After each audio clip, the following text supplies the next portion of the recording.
There's a new, first of all, there's a new shooter from Indiana. See, I'm the third best shooter in the state of Indiana now. Okay. It goes Caitlin, Tyrese, and now myself. We'll have to get Tyrese's opinion on that. You need to sit down and brace yourself because we just witnessed a shifting of the tectonic plates in the world of basketball.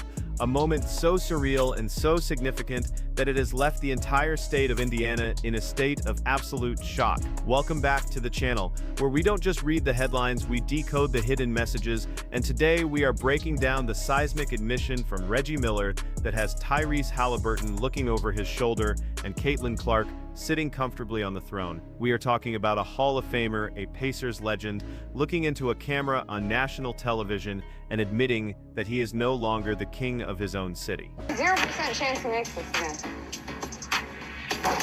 That's our welcome to the NBC moment. There we go.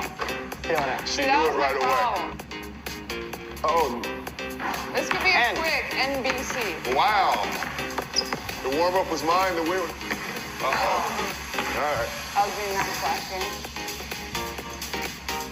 Uh-oh. All right, ready.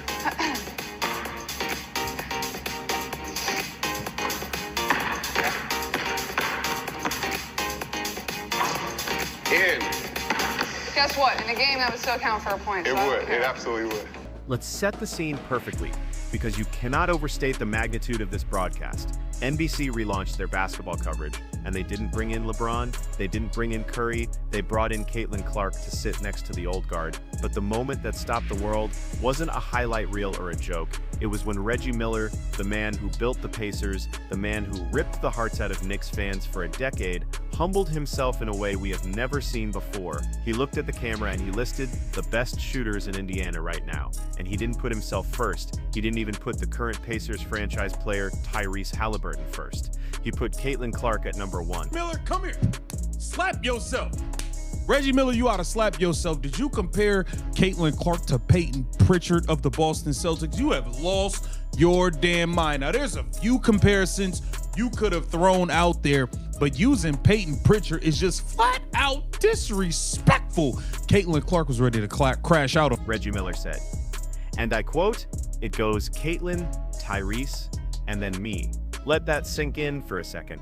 He put a WNBA rookie who has played one season above an NBA All-Star, who is currently leading the league in assists and revolutionized the Pacers offense, and above himself, the greatest shooter of his generation.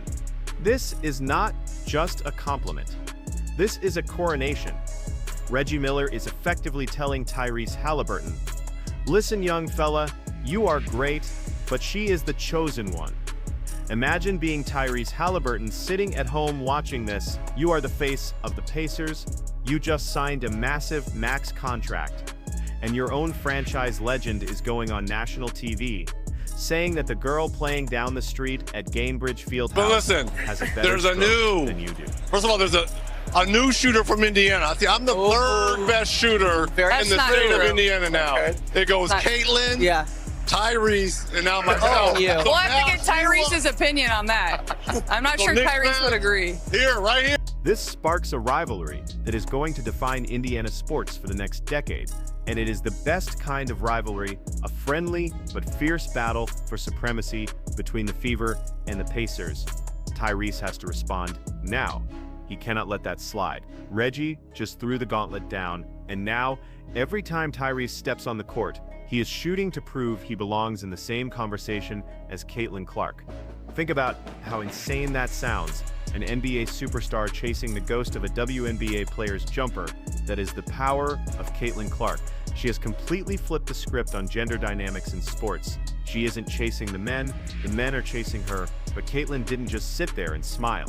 She backed it up. She walked into that studio with an aura of invincibility that you usually only see from players who have won 5 rings. She played HORSE with Jamal Crawford, one of the craftiest players in history, and she dismantled him in street clothes, laughing the whole time, asking, "Do you believe in magic?" She wasn't intimidated by the legends surrounding her. She treated Carmelo Anthony like a peer. She treated Reggie Miller like a big brother. And she treated the moment like it was just another Tuesday in Iowa. That level of poise is terrifying for the rest of the league, because it shows that the pressure does not affect her. If anything, it fuels her. Forward into the future, what would you like to see happen as you come to a negotiation? Well, honestly, I don't think it's just a big moment for the WNBA. I think all of women's sports, I think this is one of the biggest moments we've ever had. So, I feel very confident that we're going to get something done, and that's because we're in this moment because of the product we put on the floor. So we need to be able to continue to do that, and I know everybody's working really hard. There's a meeting tomorrow that's super important. Caitlin, I got to stop you. Y'all not at this moment because of the product on the floor. Y'all at this moment because of you, girl. Y'all at this moment because of you, not because of all of them. No, I get it. You be trying to be nice. You can stop being nice with these girls. And we have to talk about the hype joke, because it was a masterclass in media training. She stands next to Melo and Reggie and says, "I need to wear stilts next time," instantly disarming the room, making everyone laugh, but also reminding everyone that despite her size, she stands just as tall as them in the pantheon of basketball impact. She didn't shrink in that moment. She expanded to fill the space, and NBC knows they have struck gold. They have found a personality that transcends the box score. Someone who can sit on a panel and be just as entertaining as Charles Barkley or Shaq, but with a completely different vibe. Now, I want to drill down into the most controversial part of the broadcast, the part that the mainstream media is too scared to touch when the topic of the WNBA labor negotiations came up. Caitlin Clark dropped a quote that is going to be printed on t-shirts and hung in locker rooms for the next 50 years. She said, "We are in this moment because of the product we put on the floor." Stop and listen to the phrasing. The product. She is looking Kathy Engelbert and the WNBA owners in the eye and saying, "I am the business, I am the economy, I am the reason you are getting rich." She didn't credit the marketing team. She didn't credit the commissioner. She credited the players and specifically the product she delivers every night. This is a level of player empowerment that we haven't seen since the days of early LeBron James. She realizes that she holds all the leverage. Without her, the TV ratings drop, the jersey sales drop, and the charter flights disappear. She is reminding them that she is the engine, and Reggie Miller's admission only strengthens her hand. How can the WNBA owners argue against paying her millions when an NBA Hall of Famer is saying she is the best shooter in the state? Better than the guys making $40 million a year.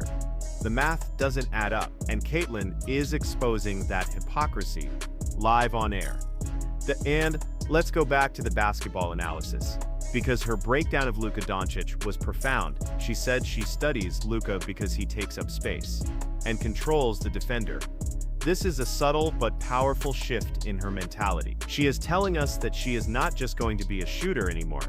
She is going to be a physical force. She is going to use her body to manipulate defenses just like Luka does. And if you read between the lines, this is also a little jab at the old school coaching mentality that wanted her to play fast and move the ball. She is saying, "No, I am going to dominate the ball. I am going to play slow when I want to, and I am going to control the game like Luka." It is a declaration of independence from any system that tries to limit her genius. The Tyrese Halliburton angle is fascinating because Tyrese is a student of the game too. He loves Caitlin, he supports her, but he is also a competitor. Reggie Miller just lit a fire under him. I guarantee you, we are going to see Tyrese coming out gunning in his next game, trying to reclaim his spot on Reggie's list. But the reality is, Caitlin's range is deeper. Her release is faster and her efficiency is historic. Reggie wasn't just being nice, he was being honest. From a pure shooting mechanics standpoint, Caitlin Clark might actually be the purest shooter in the state of Indiana. And that is a state that breathes basketball. We also need to discuss the Madison Square Garden tease.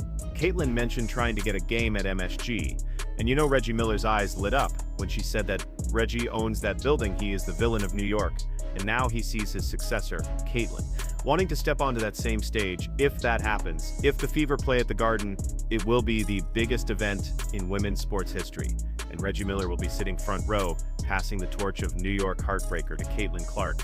It is almost poetic. A storyline writes itself. This entire broadcast was a message to the world. Caitlin Clark is done being the rookie. She is done being the new kid. She is now the standard bearer. She is the one the legends look up to. She is the one the networks build around. She is the one who sets the hierarchy in Indiana. Tyrese Halliburton is fantastic.